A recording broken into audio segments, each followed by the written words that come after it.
On the record today, we have a special guest, Nobel Prize winning economist, and he's going to be speaking to us about the ongoing West Bengal elections. Four phases are already over, and we are exactly halfway through. To get Professor Sen's opinion, we're joined by him all the way from Harvard. Thank you so much, Professor Sen, for speaking Thank to you so much. Hindustan Times. While talking about Muslims, Professor Sen, you mentioned the underprivileged. I want to ask you, why do you think then that the BJP counts among its voters uh, the Dalits, the SC/STs? They're really counting on them, and in fact, these communities voted for the BJP overwhelmingly, even during the 2019 elections. Yeah, I think that's a very interesting question um, because what happens electorally is not just a matter of what um, preceding justice there was in a particular area. It depends so much on the organizational facility. One of the interesting things to look at very far away from Bengal or UP would be, say, Kerala. Kerala had more untouchability, more caste division than almost anywhere else in India.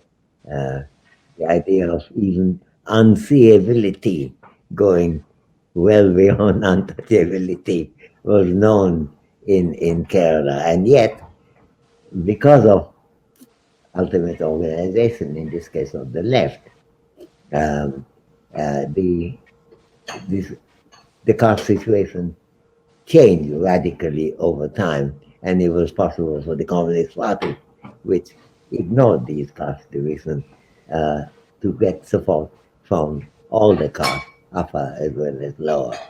Now, I think we must not ignore the enormous role that political organization plays.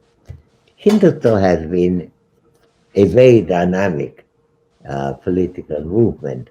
Uh, I may not agree with their approach, but I certainly admire many of their organizational features. And they were successful, not in all the elections. You referred to only one of them in which they were successful, but there are also other elections in which Hindutva was not successful at all in Bengal.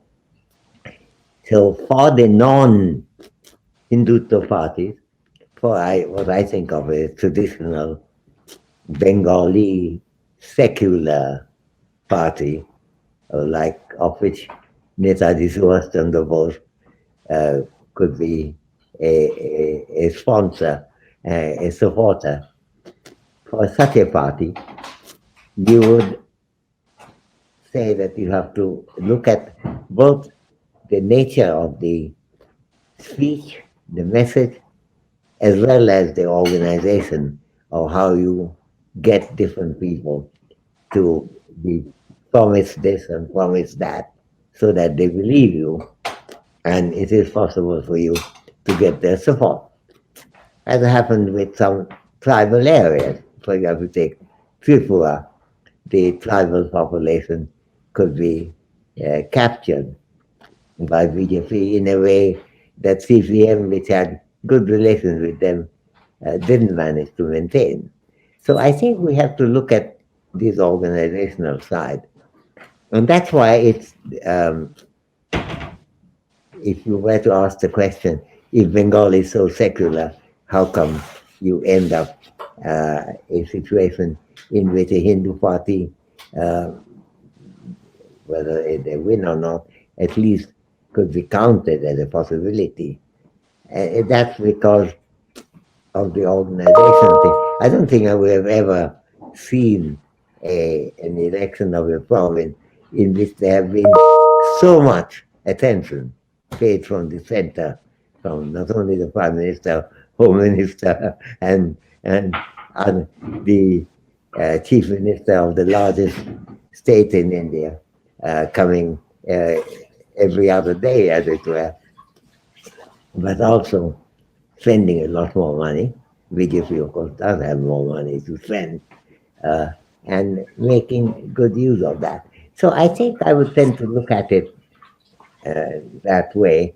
That is neither a reason for um, um, hopelessness, saying there's nothing we can do, because there is a lot. If you believe in your principles, including that of secularism and non divisive justice, you have to work for it, and also work for it in a way that your own principles could resonate better with the with all the groups, whether they be Hindus or Muslims, or whether they be Dalits or non-Dalits.